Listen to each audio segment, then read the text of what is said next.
I am the Tofu Golem. Please enjoy the video.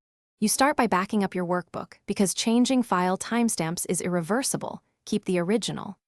Once backed up, open PowerShell as administrator so you have permission to modify file metadata. Make sure you note the exact target created date in YIMMDDHH, SS format. This prevents errors.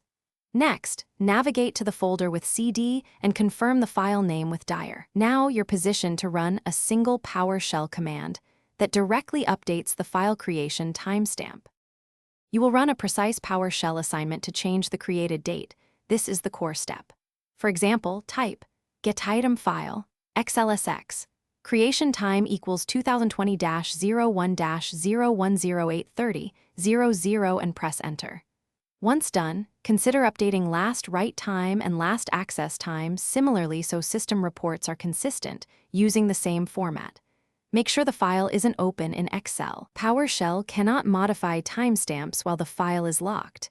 If you need, you finish by verifying the result. Run getItem file. XLSX select creation time, last write time to confirm the new values.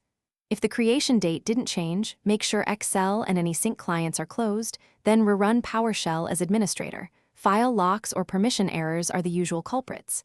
If permissions block you on a network share, copy locally, change timestamps, then copy back. For stubborn cases, use a reputable third-party utility, but make sure you understand auditing implications.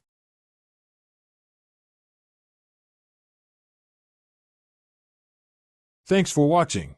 Consider subscribing if we helped you today.